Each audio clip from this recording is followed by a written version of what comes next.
हमारे यहाँ जब भक्तमाल जी की रचना हुई तो एक सेठ जी थे। वो सेठ जी गए और जयपुर में जाकर के प्रियादास जी के द्वारा रचित भक्तमाल जी की जो पोथी थी उसको मांगने लगे।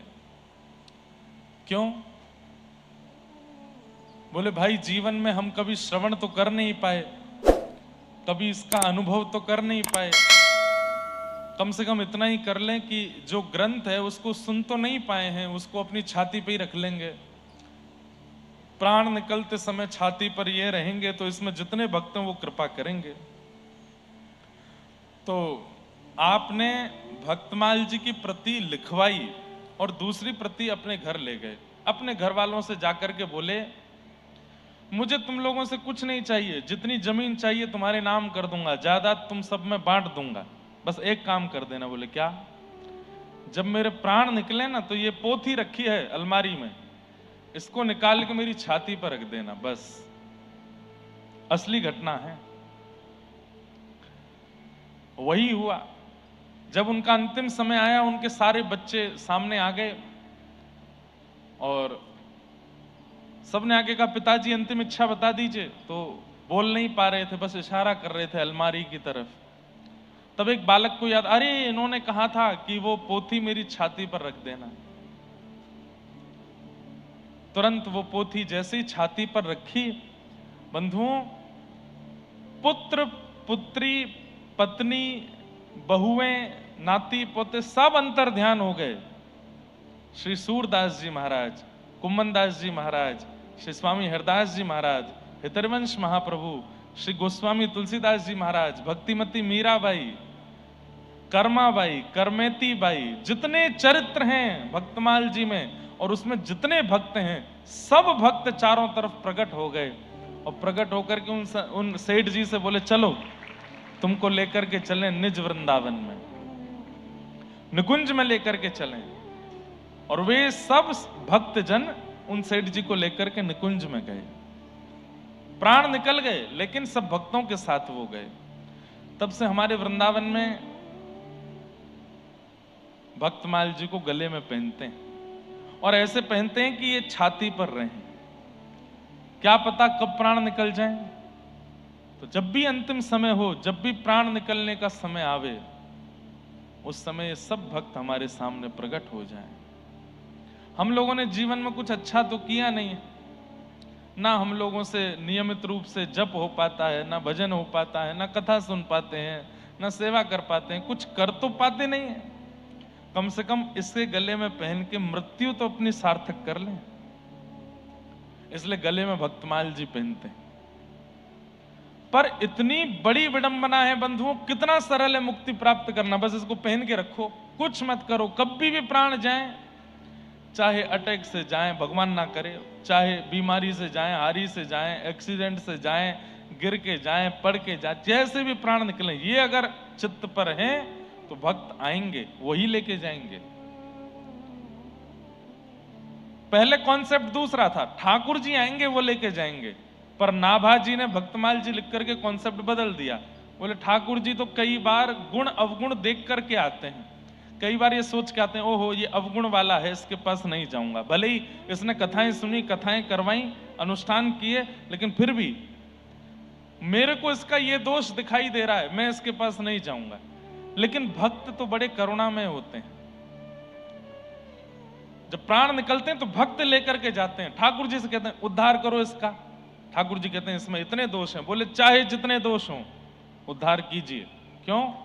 जीवन पर्यंत भक्तमाल जी को गले पर धारण किया।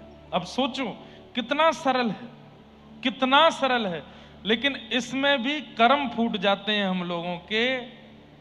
इतना सा नियम है कि केवल भक्तमाल जी धारण करो तो भोजन शुद्ध रखो, वो भी नहीं कर पाते हम। इतने पत्र आते हैं मेरे पास में, हर पत्र में अधिकतर लोगों का यही प्रश्न है कि महाराज जी हम कंठी कैसे पहने, घर में तो ऐसा बनता है, ऐसा बनता है। और एक बात बोलूं, बुरा नहीं मानिएगा, और जगह तो प्याज लहसुन के प्रश्न आते हैं पर बंबई में, उल्लासनगर में तो सीधे मांस का ही प्रश्न आता है, घर में मांस बनता है। अब बताइए भैया, देखो प्याज लहसुन पर एक बार को छूट है, वैसे तो छूट नहीं है लेकिन फिर भी है, क्योंकि वो तामसिक पदार्थ है, ठाकुर जी के भोग में नहीं आता, इसलिए उसको पाना निषेध है। उसमें दुर्गंध है, इसलिए उसको पाना निषेध है। उसको प्राप्त करने, उसका पान करने वाला, सेवन करने वाला कभी भी भगवत भक्ति में आगे नहीं बढ़ पाएगा, जहां है वहीं रुक जाएगा। इसलिए उसका पान करना, उसका सेवन करना निषेध है। और सबसे बड़ी बात, गीता जी में भगवान कहते हैं, भुंजते ते त्वघम पापात ये पचंत्यात्म कारणम। अपने लिए जो भोजन बनाते हैं, मेरा बिना भोग लगाए जो पा लेते हैं, वो एक प्रकार से अपना पाप खा रहे हैं। और प्याज का भोग ठाकुर जी को लगता नहीं, तो अगर हम उसको पाएंगे तो कहीं ना कहीं पाप ही खा रहे हैं। अच्छा, पाप कैसे है? मान लीजिए आपने गंगा स्नान किया, आपने तीर्थ यात्राएं की, आपने कथा सुनी, आपने किसी भी रूप से अपने पापों को नष्ट किया, तो पाप नष्ट हो गया। लेकिन जैसे ही आपने तामसी पदार्थ खाया, तो तामसी पदार्थ खाने से पाप नहीं लगता, पर पूर्व का जो नष्ट हुआ पाप है वो दोबारा खुल जाता है, दोबारा अंकुरित हो जाता है। इसलिए उसको खाना निषेध है। साधकों के लिए निषेध है, भक्तों के लिए निषेध है, प्रेमियों के लिए निषेध है, जिनका उद्देश्य भगवत प्राप्ति है उनके लिए निषेध है। कोई एक्स्ट्रा पाप नहीं लगेगा, पर पूर्व का जो नष्ट हुआ पाप है वो जरूर दोबारा प्रकट हो जाएगा। लेकिन यहां तो सीधा आता है मेरे पास में कि महाराज जी घर में मांस बनता है, अब क्या करें?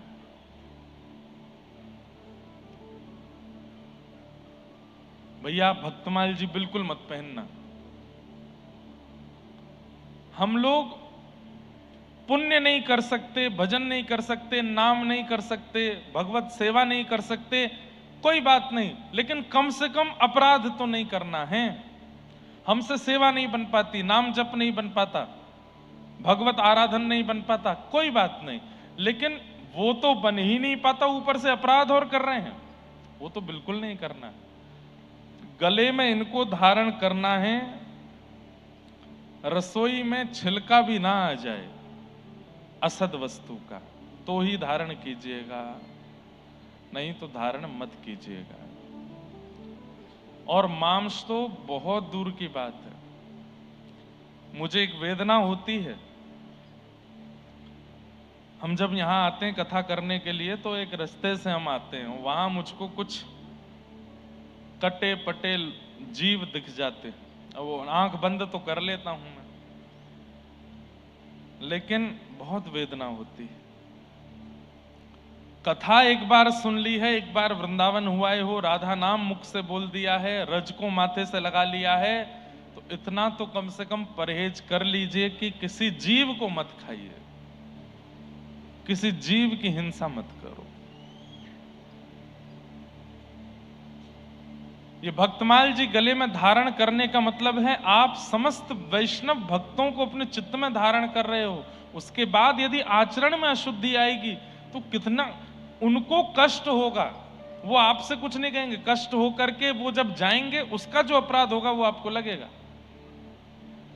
इसलिए ये पहले सार्वजनिक नहीं था, सबको नहीं बताया जाता था कि ये गले में पहनना है, पर अब बताने लगे हैं, तो इसका नियम भी है कि शुद्धि रखनी पड़ेगी। कम से कम ये मांस और मदिरा की शुद्धि तो रखनी ही पड़ेगी, इतना तो ध्यान आपको रखना ही पड़ेगा। तो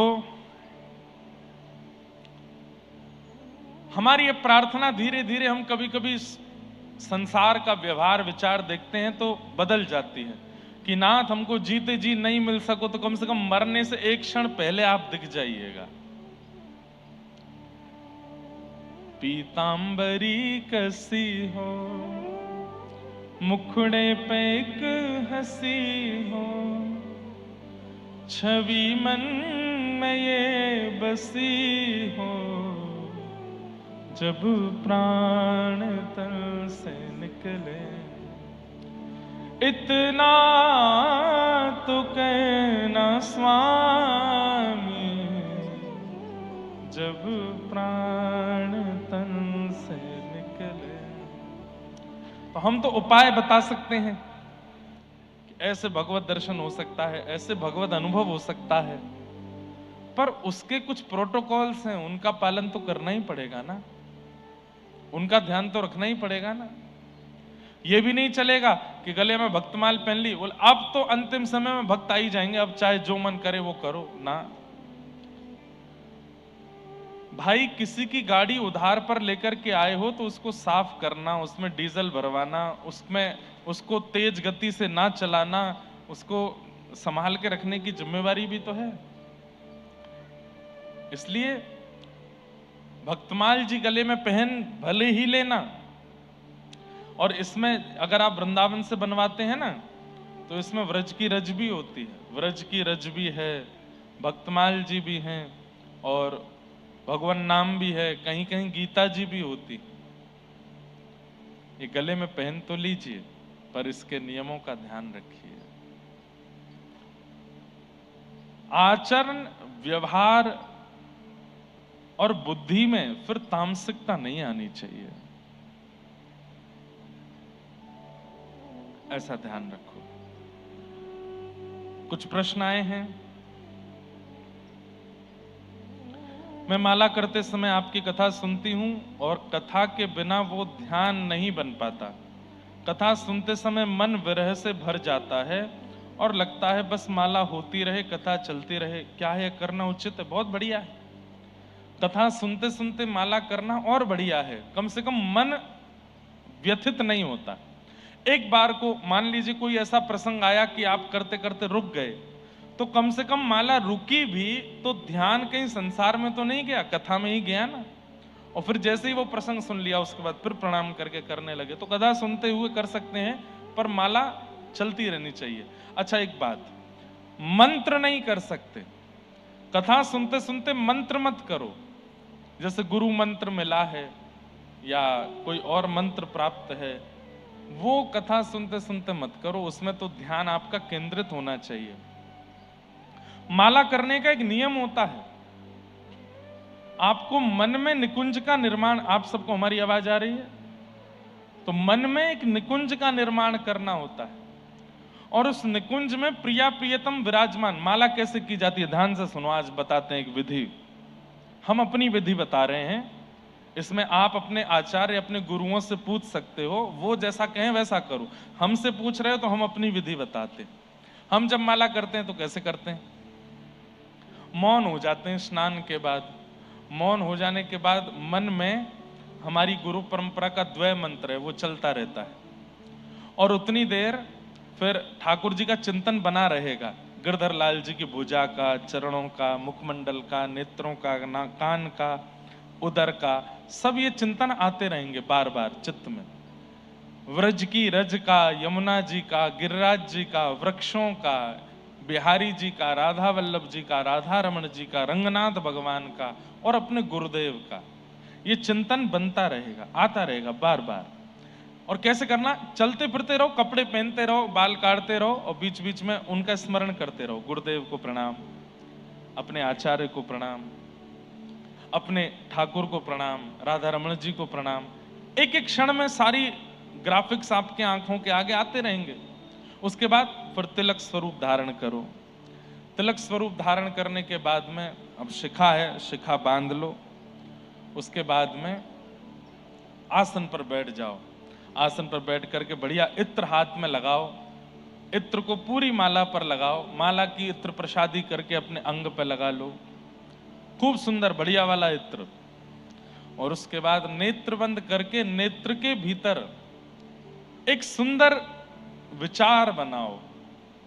यमुना जी बहती हुई आ रही हैं, सुंदर यमुना जी का तट है, वहां एक दिव्य सेज विराजमान है और उस सेज पर मैंने प्रार्थना की है तो यहां से किशोरी जी आकर के विराज गए हैं, यहां से श्याम सुंदर आके विराज गए और उन दोनों के चरणों को अपनी गोद में लेके मेरे सदगुरु बैठे हैं, मेरे गुरुदेव। और गुरु के चरणों, गुरु की गोद में अपने प्रिया प्रियतम के चरण विराज रहे हैं और गुरुदेव धीरे धीरे चरण दबा रहे हैं। मैं सामने दृष्टा बनकर के दर्शन कर रहा हूं और बस ये चिंतन प्रारंभ करते ही माला लगाओ, जप करना प्रारंभ करो, उस छवि को निहारते रहो, जप करते रहो। धीरे धीरे अपने आप कोई कोई गतिविधि होगी, ठाकुर जी कुछ बोल रहे हैं, श्री जी कुछ कर रहे हैं, गुरुदेव के नेत्रों से अश्रु आ रहे हैं, गुरुदेव बार बार चरण छू रहे हैं। करते करते करते करते अब ऐसी स्थिति में जब आप माला करोगे, 1 2 4 5 8 माला कब हो जाएंगी पता ही नहीं चलेगा, चलता ही रहेगा, चलता ही रहेगा, और मन होगा और करूं।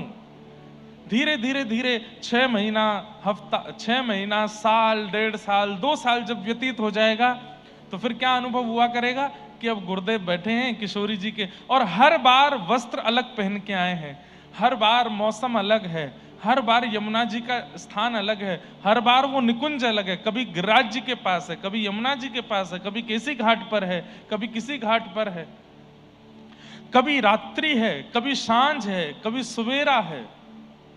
इस प्रकार हर ऋतु आदि परिवर्तित करते रहो जब जब नेत्र बंद करो।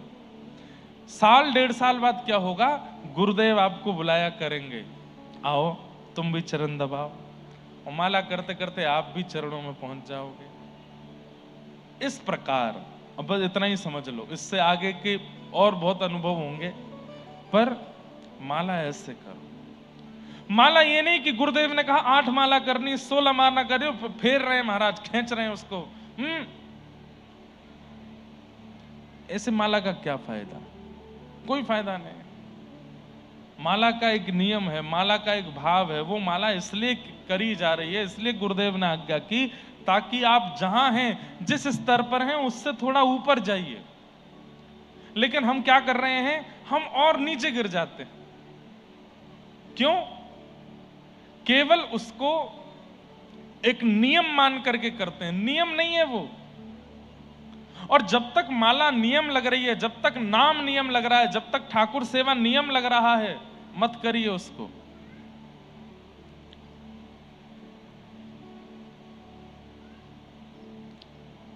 ये सब सौभाग्य है आपका भाई। विवाह के बाद जो गृहिणी है वो मांग का सिंदूर जबरदस्ती लगाती है, मन नहीं होता। गले में मंगलसूत्र जबरदस्ती पहनती है, मन नहीं होता। सास ससुर को प्रणाम जबरदस्ती करती है, मन नहीं है। घर के काम काज जबरदस्ती 100 सुनाते सुनाते करती है, तो फिर मन में भाव नहीं आएगा कि तो फिर ब्याह क्यों किया, जब ये सब जबरदस्ती है। तो ब्याह किया है तो सौभाग्य मान करके सिंदूर लगाओ, सौभाग्य मान करके मंगलसूत्र पहनो, सौभाग्य मान करके घर को अपना मान के कार्य करो, सौभाग्य मान के माता पिता की सेवा करो। ठीक वैसे ही भगवान नाम भी एक सौभाग्यवती नारी की तरह करना चाहिए। वो सौभाग्य मानिए कि मैं तिलक धारण करूं, सौभाग्य मानिए कि मैं कंठी पहनूं, सौभाग्य मानिए कि मैं ठाकुर जी की सेवा करूं, सौभाग्य मानिए कि मैं नाम जप करूं। वो सौभाग्य लगना चाहिए। वो भार अगर लग रहा है तो मैं तो सलाह दूंगा 1-2 हफ्ते के लिए नाम मत करिए। जब तक भार लगे, जिस दिन भार लगे, आसन पर बैठ के लगे कि बहुत जल्दी में हूं और मुझसे हो नहीं पाएगा, मत करिए। इससे अच्छा तो करो मत, जब समय हो तब करो। पर यह भी एक गलत बात है कि हम ठाकुर जी के लिए समय नहीं निकाल पा रहे। कैसे भी करो करो। अच्छा, हमने अपने आचार्य चरण से पूछा, कई बार हमारे नियम नहीं बन पाते, हमारा नियम नहीं हो पाता, तो हमने अपने आचार्य चरण से पूछा कि हम क्या करें। व्यस्तता इतनी ज्यादा, इस बार उल्लासनगर में बहुत आराम कर रहा हूं मैं, नहीं तो दुनिया में अब जीने देते नहीं हमको लोग। उसमें भी मैं ऐसा क्यों कहूं, सबका प्रेम है, सबका भाव है, लेकिन वो प्रेम भाव में ये नहीं ध्यान रखते कि बेचारे ये भी इंसान ही हैं। हमसे कहेंगे महाराज जी एक बार हृदय से लगा लो, हम कहेंगे बेचारे का कैसा भाव है। हृदय से लगाते हैं, 2 घंटा बाद सोशल मीडिया पे वीडियो बन रही होती है उसकी कोने से। कितना हृदय में ठेस पहुंचती है कि मैंने तो हृदय प्रेम से लगाया था, पर उसको वीडियो बनवानी थी अपनी।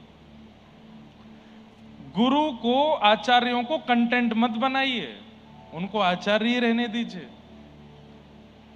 हमें कभी कभी बहुत पीड़ा होती है कि हम भी एक कैरेक्टर बन गए हैं, बैठ जाओ मुस्कुराते रहो फोटो खिंचाओ। नहीं, आप हमारे साथ कर रहे हैं, हम अलाउ करेंगे, फिर कल को बड़े महापुरुषों से मिलोगे तो उनके साथ भी करोगे, वहां अपराध बनेगा फिर। इसलिए हम सबको बोलते हैं कि भाई महाराज जी को, गुरु जी को कंटेंट मत बनाओ। हम तो बहुत बड़े वाले कंटेंट बन गए आजकल।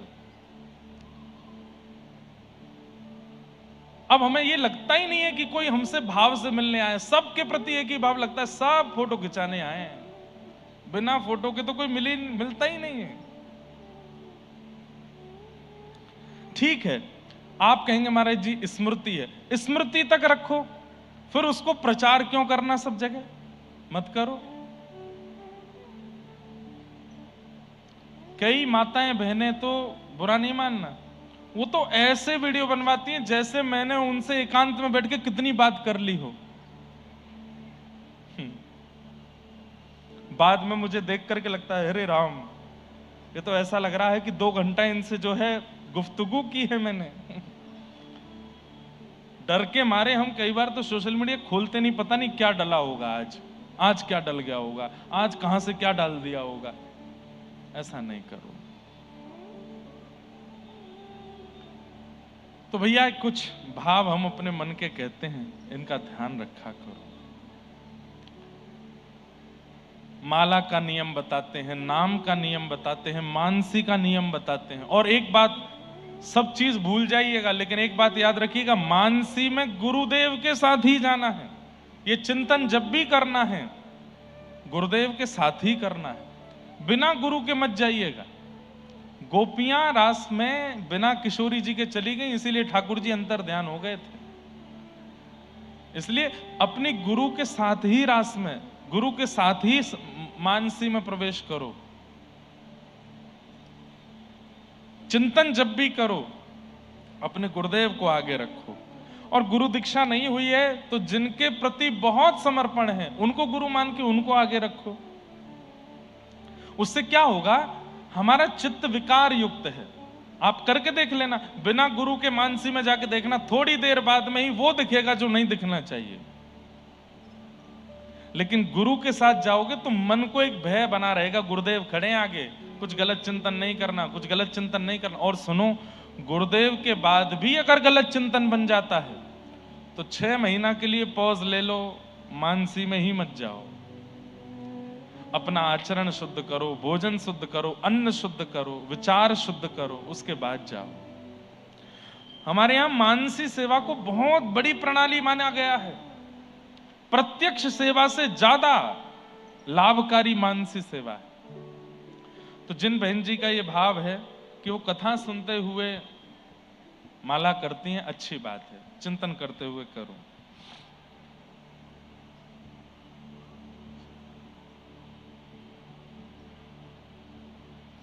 वही प्रश्न है मेरा आपसे, ये प्रश्न है कि महाराज जी जैसे मेरे पिताजी गलत भोजन रसोई में बनाते हैं तो मैं मेरे लाला के लिए बर्तन दूसरा रखी हूं, इसी रसोई से उनको 4-5 दिन के बाद भोग बना के उनको भोग लगाती थी। मेरे गुरुदेव ने कहा कि जिस रसोई में मांस बना हो उस रसोई में से भोग लाला को नहीं लगाना। बिल्कुल ठीक बात है, नहीं लगाना। क्या करें, वो ठाकुर जी को फलाहारी रखो, फल ही खिलाओ बस। अगर रसोई शुद्ध नहीं है तो केवल ठाकुर जी को फल और दूध इन पे ही रखो। आप बोलेंगे आपको कष्ट हो रहा है, उससे ज्यादा कष्ट तब होगा जब उस रसोई से भोग बन के आएगा। ठाकुर जी को बिल्कुल इससे बढ़िया फल पवा दो।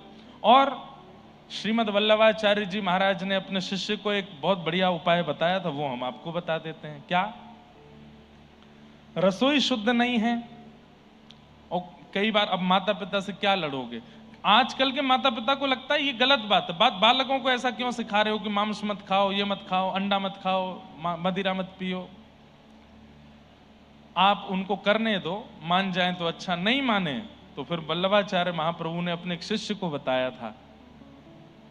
उस शिष्य ने कहा कि मेरे पास धन नहीं है, मेरे पास संपत्ति नहीं है, मेरे पास इतना नहीं है कि मैं ठाकुर जी के बढ़िया पुष्पहार बना सकूं, भोग में कुछ अच्छी सामग्री पधरा सकूं, तो मैं क्या करूं?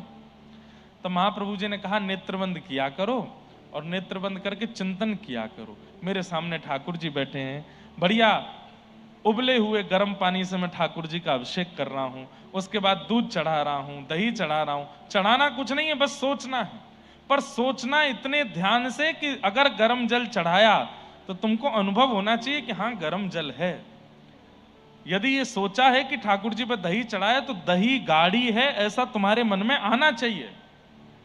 ठाकुर जी पर शहद चढ़ाया तो चिपचिपा शहद गिर रहा है, ठाकुर जी के अंग पर लिपट रहा है, ये तुमको अनुभव होना चाहिए।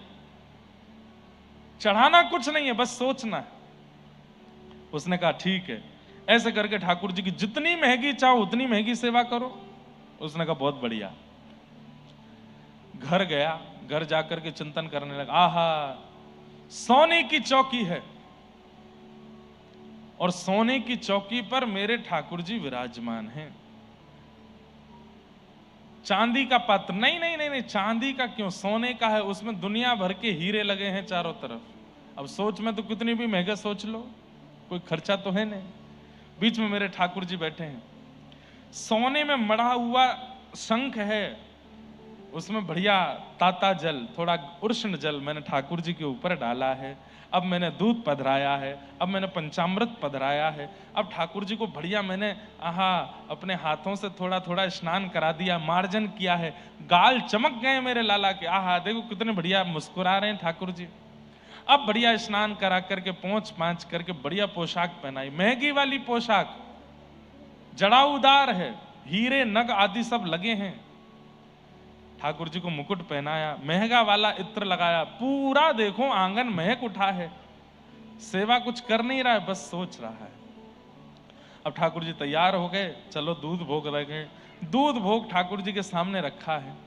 एक चम्मच मिश्री डाल दी, दूसरी चम्मच मिश्री डाल दी, एक चम्मच और मिश्री डाली, मिला रहा, अरे दूध ज्यादा मीठा हो गया है, एक चम्मच मिश्री निकाल देता हूं।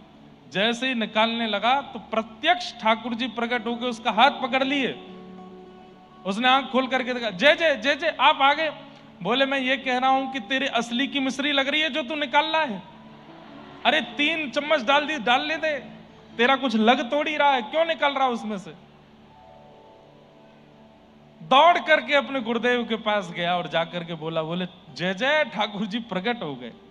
और प्रकट होकर के बोले असली की मिश्री लग रही है जो निकाल रहा है। तो मानसी की सेवा, अगर घर में रसोई शुद्ध नहीं है तो ऐसे सेवा करो। ठाकुर जी के आगे खाली बर्तन रख दो और बर्तन में विचार करो, सामने चूल्हा है, चूल्हे पर खीर बनाई है, खीर बना करके एक कटोरी में पधरा दी, कढ़ी बनाई, कढ़ी पधरा दी, पूड़ी बनाई, पूड़ी पधरा दी, ऐसे करके भोग लगाओ और प्रत्यक्ष रूप से ठाकुर जी को फल पवाओ। यही एक उपाय है और कोई नहीं।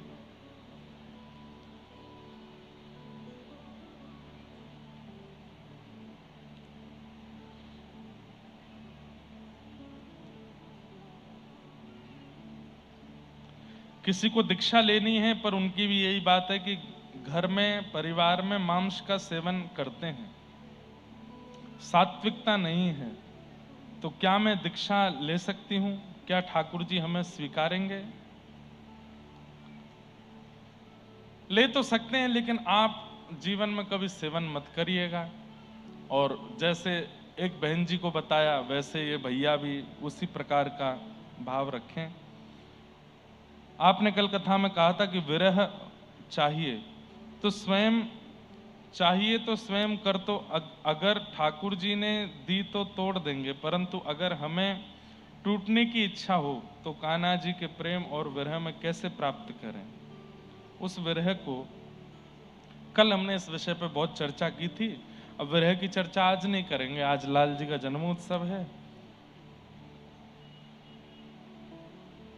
देखिए तीसरी पर्ची, मेरा आपसे यह प्रश्न है महाराज जी कि मेरे पिताजी गलत भोजन करते हैं, सबके एक ही बात है, क्या करें बताओ। मतलब मांस कितना प्रिय है लोगों को, सोच करके मुझे डर लगता है। किन्हीं का भाव है कि गुरुजी मेरा विवाह होने वाला है, वह लोग पुष्टि मार्ग के संप्रदाय से हैं, परंतु मैंने मन से आपको गुरु माना है। मुझे आपसे ही दीक्षा लेनी है, मेरे होने वाले पति को आपसे दीक्षा लूं, उसमें वो राजी हैं, परंतु ससुराल के लोग बोले रहे हैं कि उनके ही संप्रदाय में दीक्षा लें। कोई बुराई नहीं है इसमें, आप हमें शिक्षा गुरु मान लीजिए, और हम शिक्षा गुरु ही हैं। दीक्षा तो हम देने लगे क्योंकि बहुत बालकों का मन होने लगा था।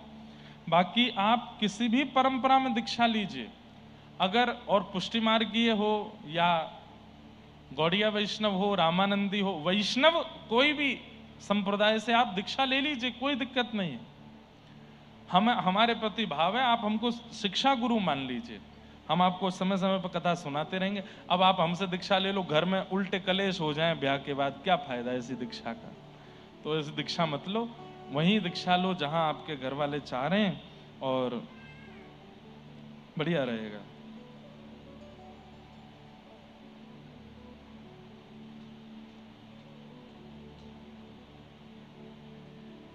आदि आदि सब भाव हैं, सबको हम प्रणाम करते हैं।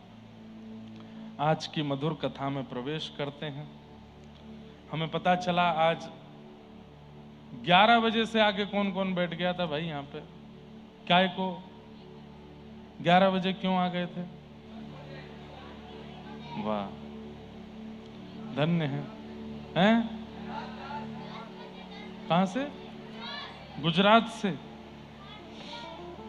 बहुत बढ़िया है, अच्छी बात है। अब रात में जाना नहीं, यहीं सो जाना है, कल यहीं कथा सुन लेना।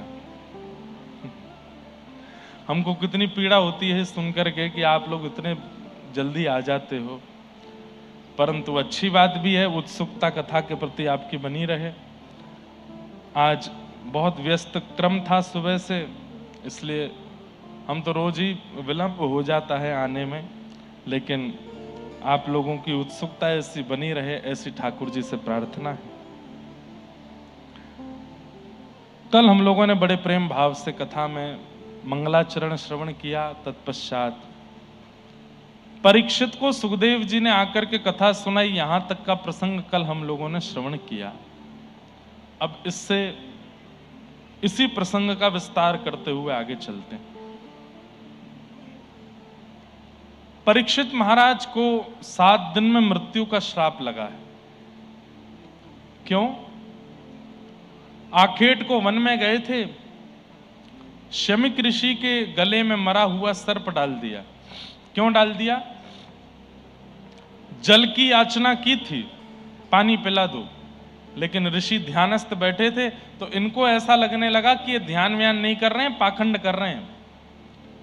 मैं अधिकतर कथाओं में बताया करता हूं कि कलयुग का आपके ऊपर प्रभाव होगा तो सबसे पहले तिलकधारी, चोटीधारी, धोतीधारी, भगवत वैष्णव वेशधारियों के प्रति आपके चित्त में निंदा का भाव प्रकट हो जाए, समझ जाओ कलयुग आपके ऊपर आ चुका है। किसी भी भजनानंदी को देख करके आपके चित्त में उसके प्रति निंदा की भावना, उसकी हंसी उड़ाने की भावना अगर चित्त में आ रही है, तो इसका मतलब ये कलयुग का प्रभाव है। बंधुओं, लेकिन एक बात बोलूं, अभी ना कलयुग थोड़ा चतुर होता जा रहा है। कैसे चतुर हो रहा है? व्यसन विषय की भावना में रहकर के कलयुग भजन करवा रहा है। जैसे मैंने ऐसा अनुभव किया है, कथा में अधिकतर आने वाले लोग वे मांस भी खाते हैं, मदिरा भी पीते हैं और कथा भी सुनते हैं। उनके चित्त पर इसका असर नहीं हो रहा है। अब ये क्या हो रहा है? कलयुग क्या कर रहा है? बोले मैं तुमसे भजन भी करवाऊंगा, मंदिर भी ले जाऊंगा, तीर्थ यात्रा भी करवाऊंगा, और अंत में जो कलयुग के नियम है वो भी करवाऊंगा। मेरी बात को अन्यथा मत लीजिएगा। अभी भजन संकीर्तन करने के नए नए ढंग शुरू हो गए हैं दुनिया में, उसके विरोध में नहीं हूं मैं, पर नाम अपना असर तो करेगा। अब आप आगे का नाम भजन रखो, पीछे का नाम कुछ और रखो, उसका मतलब क्या है? उसका मतलब तो वही है ना, उल्टा सीधा खाना पीना या अलग अलग व्यवहार करना। अब कथा का नियम क्या है? व्यास मंच पर व्यास जी बैठे, नीचे बिना किसी सपोर्ट के, बिना किसी व्यवस्था के सारे श्रोता बैठे और कथा सुन रहे हैं। ऐसे ही कथा चित्त में आ सकती है।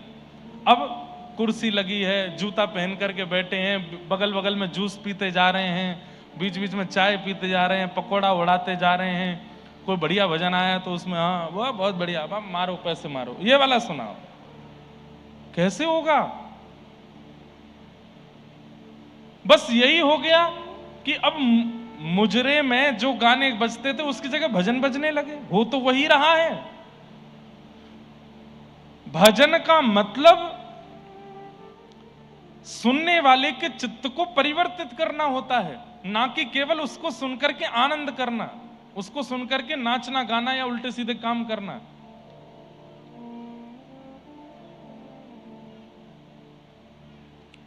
और आजकल ये होने लगा है। अब बच्चों के पास में पहले तो बहाने होते थे, रात्रि में जाना है, माता पिता रात्रि में जाओगे, मित्रों के साथ जाओगे, कितनी गलत बात है, कितनी गलत बात है, नहीं जाना चाहिए। अम्मा जाने दो, थोड़े ब्रॉड माइंड बनो, थोड़ा खुले विचार वाले बनो, सब बच्चे जाते हैं, हमें भी जाने दो। अब बच्चों के पास में दूसरा है तरीका, क्या? भजन में ही तो जा रहे हैं, भजन भी नहीं सुने, आप कथा सुनने जाते हो, हम भजन सुनने जा रहे हैं। अब तो और बढ़िया बहाना मिल गया, कहां जा रहे हैं? भजन सुनने जा रहे हैं रात को।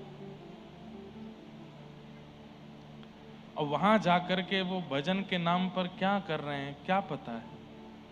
मेरा फिर कहूंगा, मेरा कोई विरोध नहीं है, अच्छी बात है, युवाओं को प्रोत्साहित होना चाहिए, प्रोत्साहन करना चाहिए। पर कुछ चीजें मेरे जब कान में पड़ी तो मुझे बहुत पीड़ा हुई। युवाओं का बहुत बड़ा समुदाय हमें सुनता है, यदि हम ही नहीं बोलेंगे तो फिर बहुत गलत हो जाएगा ना। महाराज जी नहीं बोले इसका मतलब प्रोत्साहन कर रहे हैं? नहीं।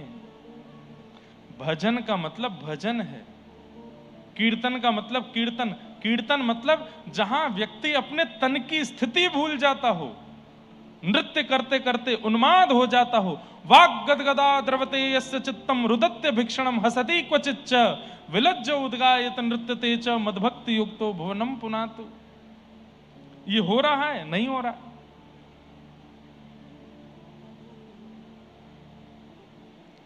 इसलिए हमारी प्रार्थना है, जहां कहीं भी ये सब हो रहे हैं थोड़ा जांच करें और थोड़ी से नियम तो बना देना कि भाई जूते पहन के अंदर आना अलाउ नहीं है। और थोड़ा ये नाम जो पीछे वाला है उसमें क्लब वगैरह का नाम ना दें तो ज्यादा अच्छा रहेगा। जैमिंग अच्छा है पर क्लब अच्छा नहीं है, क्लबिंग अच्छा नहीं। जैमिंग का मतलब क्या कि सब बैठ करके आनंद कर रहे हैं, ठीक है वो चलता है, क्लब अच्छा नहीं। अब उसमें कई लोगों का ऐसा भाव आता है कि महाराज जी वैसे युवा आएंगे ही नहीं। अरे तो नहीं चाहिए, बिल्कुल नहीं चाहिए। ये क्लब का प्रलोभन देके हमको कथा, कल को ये भी हो जाएगा, बोले क्या हो रहा है, वो कथा क्लबिंग हो रही है। क्यों? पूरी लाइट डिम है पंडाल की, बच्चे बैठे हैं, बगल में जूस के स्टॉल्स भी लगे हैं। महाराज जी मंच पर आएंगे, मंच पर आकर के थोड़ी बहुत बातें बताएंगे, फिर बीच बीच में गाया करेंगे, कल को वो भी शुरू हो जाएगा। भजन के कुछ नियम हैं, वो नियम बना दिए जाएं। जूते चप्पल पहन करके भीतर नहीं आएंगे। आपको खाना पीना है तो पीछे एक अलग सेक्शन बना दीजिए, वहां खाइए पिए। जितने एरिया में भजन का क्रम चल रहा है उसमें कोई झूठे मुंह नहीं बैठेगा। ये नियम बनाने पड़ेंगे। वो कोई शादी ब्याह थोड़ी है स्टॉल पे लिए खाते जा रहे हैं, गोविंद बोलो, हरि गोपाल बोलो, हरे कृष्णा हरे राम, ऐसे थोड़ी होता है। ये तो वही बात हो गई ना कि कुछ भला करने गए थे, अपराध करके आ गए। हनुमान जी महाराज कहते हैं, यत्र यत्र रघुनाथ कीर्तनम, जहां जहां रघुनाथ का कीर्तन होता है, तत्र तत्र कृतमस्तकांजलिम, वहां वहां मैं प्रणाम करने जाता हूं। सोचिए, हनुमान जी प्रणाम करने आते हैं उस स्थान को जहां कीर्तन होता है। और जब हनुमान जी आकर के देखेंगे, अरे मेरी गदा कहां, दारिकियों को बताऊं अभी मैं क्या कर रहे हैं ये। इसीलिए परिवर्तन आ रहा है पर्यावरण में। इसीलिए ठाकुर नाराज लग रहे हैं। ठाकुर जी कह रहे हैं तुम पाप करो ना, पाप के स्थान है ये, भजन की जगह पर, कथाओं की जगह पर वो पाप लेकर के क्यों आ रहे हो? उनको यहां मत लाओ। ये कलयुग की चाल है बंधुओं, कलयुग करवा रहा है। लो तुम लोग बहुत भजन कीर्तन करने लग रहे हो, ट्रेंडिंग में आ रहा है भजन, मैं यहां पर भी ऐसे योजना बना दूंगा, सब कर पाएंगे।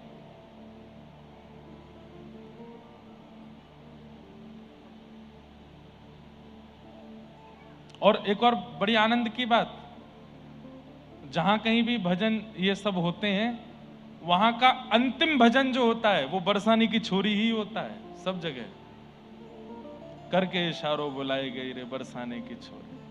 अब उसमें जो छोरियां हैं वो कर रही हैं, वो इशारा दे रहे हैं। कैसे हो? कभी कभी हमें लगता है कहीं हमसे तो अपराध नहीं बन गया, ये सब गा करके हमने गलत तो नहीं कर दिया। हमने तो किसी और भाव से गाया था, किसी और भाव से कुछ कहा था, बहुत गलत। भजन को भजन रहने दीजिए, कीर्तन को कीर्तन रहने दीजिए। और केवल हनुमान जी नहीं आते हैं, ध्रुव जी, प्रहलाद जी, भक्तिमती मीराबाई, जितने भक्तों के नाम के, नारद जी महाराज, जब कोई उन्माद कीर्तन करता है नारद जी प्रकट हो जाते हैं वहां पर।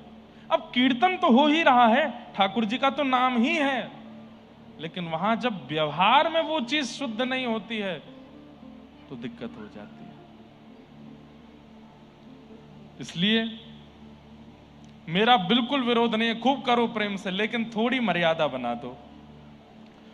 भोजन का क्रम अलग हो, जूते चप्पल बाहर उतारे जाएं, और यह भी अगर कर सकें तो कर दें। क्या? भाई लोग एक तरफ बैठो, बहनें एक तरफ बैठो, और उसके बाद प्रेम से कीर्तन करो। ऐसा करके कर लो। और गाने वाले भी मंच पे जूते पहन के घूम रहे हैं, नहीं। कीर्तन का थोड़ा मान। महामंत्र आप गा रहे हो, हरे कृष्ण कृष्ण कृष्ण हरे हरे, हरे राम राम राम, जो कि एक महामंत्र उच्चारण करते ही चैतन्य महाप्रभु भाव विह्वल हो जाते थे। उस महामंत्र की इतनी महिमा तो रखो कि पैरों में जूते ना हो। अब नियम तो बहुत सारे हैं, वो तो नहीं बताऊंगा मैं करने के लिए कि भाई तुम चमड़े की बेल्ट पहन के मत गाओ या फटी जीन्स में मत गाओ। ठीक है, इतनी छूट है, कुछ भी पहनो, पर कम से कम जूते चप्पल मत पहनो, झूठे मुंह मत बैठो, वहां पर किसी भी प्रकार का खान पान मत चलने दो, जूते पहन के उनको बैठने मत दो। अरे अब इसमें क्या होता है पता है? 200 टिकट कम बिकेंगी। अरे ठीक है ना, नहीं चाहिए हमको भीड़, हमको वही चाहिए जो प्रेमी हैं और जो सुनना चाहते हैं। भजन की वैल्यू इतनी गिरा क्यों दी हमने कि तुम आओ बस सुनने के लिए? हम कैसे भी तुमसे गवाना चाहते हैं ना, कैसे भी नहीं गवाना है, मर्यादा में गवाना है। तो कलयुग का ये प्रभाव है बंधुओं। कलयुग क्या कर रहा है? अब कलयुग थोड़ा सा 2025 के बाद में, मैंने ऐसा अनुभव किया, थोड़ी करवट लेने लगा है। अब ये भजन के माध्यम से, अब ये कथाओं के माध्यम से, अब ये भक्ति के माध्यम से पाप करवा रहा है, और वो प्रारंभ हो चुका है। परीक्षित के दिमाग में कलयुग बैठा है, इसीलिए एक संत का अपमान किया और बोले, अरे पाखंडी, यहां भजन का बहाना बना करके मैं जल मांग रहा हूं, मुझे जल नहीं दे रहे हैं। गले में मरा हुआ सर्प डाल दिया।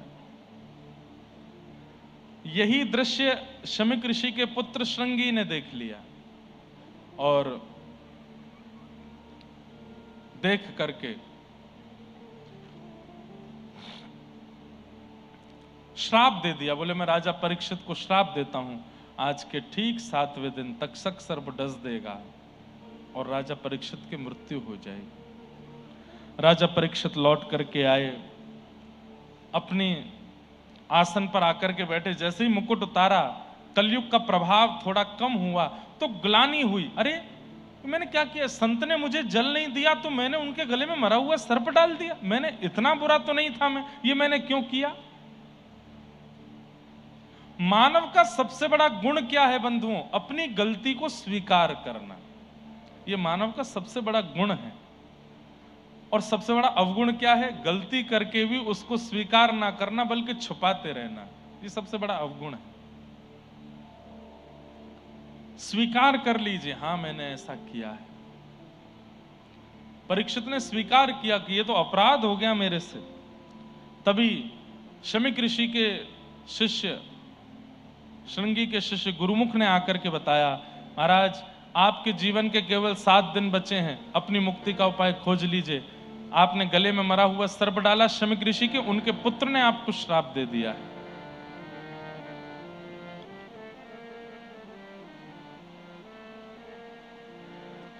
राजा परीक्षित घबराए नहीं। बंधुओं, एक बात और सुनो, अगर आप भक्त हो, अगर आप भजनानंदी हो, अगर आप भक्ति पथिक हो, तो स्थिति चाहे जैसी आ जाए, घबराया मत कीजिए, परेशान मत हुआ कीजिए। ठाकुर जी है ना साथ में, सब मंगल में करेंगे। विश्वास चित्त में रखो। एक बहुत सुंदर पद आया है 2-3 दिन पहले,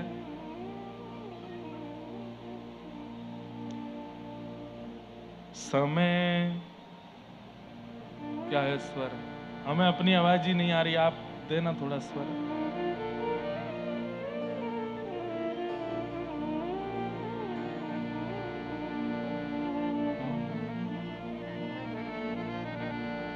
अभी वो एक नया पद आया ना, समय हो तो बलवान, उसके थोड़ी धुन बजाइए।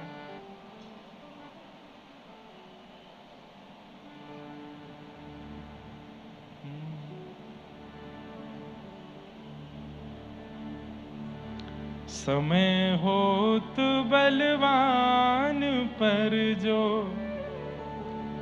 समय से भी बलवान है, कृष्ण उनका नाम। मैंने खुद गाया, पर मुझे खुद बहुत मोटिवेट करता है ये भाव।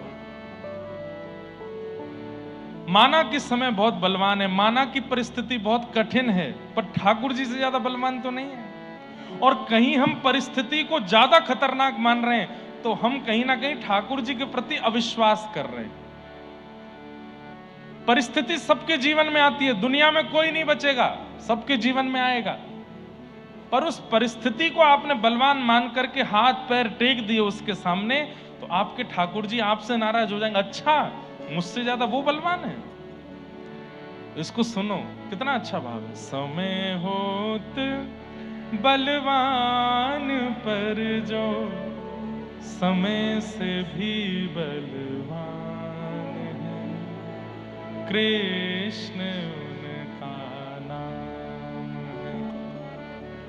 द्वापर के जो श्याम हैं, त्रेता के वही राम है, कृष्ण उनका नाम है। समय होत बलवान, पर जो समय से भी बलवान है, कृष्ण उनका नाम।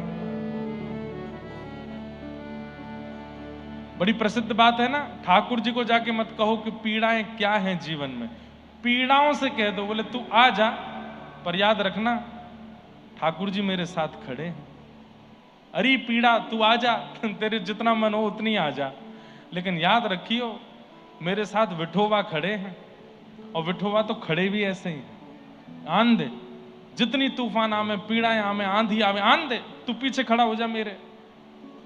जैसे व्यक्ति नाम गान करने लगता है, ठाकुर जी आड़े आ जाते हैं, आगे आ जाते हैं, उसको पीछे खड़ा कर दे, तू यहां खड़ा रहे, मैं देखता हूं इसको।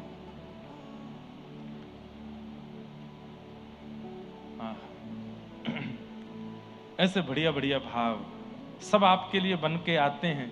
सुनो, विचलित मत हो, परेशान मत हो, ठाकुर जी है ना साथ में। तो भक्त का स्वरूप है कि कितनी भी विषम परिस्थिति आ जाए वो विचलित नहीं होता। परीक्षित जी विचलित नहीं हुए। 7 दिन में मृत्यु का श्राप लग गया, तुरंत अपने पुत्र जन्मेजय को राज्य गद्दी पर बिठाया, मुकुट सिर पर पधरा दिया, बोले कि अब बेटा तुम संभालो, मैं जाता हूं। और पत्नी से बोले देवी, पत्नी रोने लगी परीक्षित राजा की, आपको 7 दिन में मरने का श्राप लगा। तो राजा परीक्षित बोले नकारात्मक नहीं सकारात्मक सोचो। देखो दुनिया में हर व्यक्ति को कभी भी मर जाना है, अगले क्षण भी उसकी मृत्यु हो सकती है, अगले घंटे भी उसकी मृत्यु हो सकती है, किसी भी क्षण हमारे प्राण जा सकते हैं। लेकिन तुम सौभाग्यवती हो, क्या तुम्हारे पति अगले 7 दिन में नहीं मर सकते? दुनिया की कोई नारी नहीं कह सकती कि मेरे पति कल जीवित रहेंगे, पर तुम कह सकती हो कि 7 दिन तक मेरे पति को कुछ नहीं होगा। हो सकता है मेरे प्राण कल जाने वाले हों, आज शाम को जाने वाले हों, लेकिन एक ब्राह्मण ने मुझको 7 दिन की मोहलत दे दी है, और ब्रह्मा भी चाहेंगे तो 7 दिन में मेरी मृत्यु नहीं हो सकती। इसलिए देवी प्रसन्न रहो, मैं सौभाग्यवती व्यक्ति हूं इस संसार का। क्यों? क्योंकि जिसको अपनी मृत्यु का समय पता चल गया है, अब मैं अपने 7 दिन में वो सब कर लूंगा जिनसे भगवत प्राप्ति हो सके, चिंता मत हो। और राजा परीक्षित वन को चले गए। बंधुओं, परिस्थिति में सकारात्मक होना बहुत बड़ी बात है। आपके संपूर्ण भजन, कथा, धाम सबका पूरा जो है परीक्षण हो जाता है उतनी देर में कि आप कैसे हुए, क्या बात बोले, क्या कहे, क्या नहीं कहे। कई बार कथाएं, अनंत कथाएं सुनने वाला व्यक्ति भी विषम परिस्थिति में, मैंने देखा है, खूब अनर्गल बोलने लग जाता है, पूरा आपा खो देता है शरीर का। लेकिन विषम परिस्थिति में आप शांत हैं, आप मौन हैं और आप धैर्यवंत होकर के जी रहे हैं। अच्छा, ठाकुर जी की कृपा है। तो राजा परीक्षित वन में गए, अनेक संतों से कहा कि मेरी मृत्यु का उपाय बताइए, मुक्ति का उपाय बताइए। तभी वहां सुखदेव जी का आगमन हुआ और सुखदेव जी ने आकर के कहा, राजन, परीक्षित जी ने चरणों में प्रणाम करते हुए कहा, भगवान जल्दी मरने वाली की मुक्ति का उपाय क्या है, कृपा कर मुझे बताओ। परीक्षित जी चरणों में बैठे हैं, शुकाचार्य जी आसन पर बैठे हैं और मानो परीक्षित बोल रहे हैं, तेरी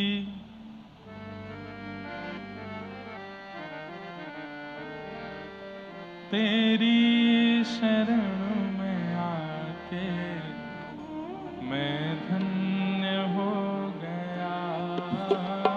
तेरी शरण में आके मैं धन्य हो गया। तेरी शरण में आके मैं धन्य हो गया। तेरी शरण में आके मैं धन्य हो गया।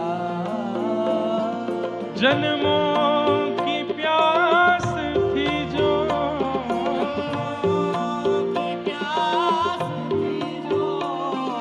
जन्मों की प्यास थी जो,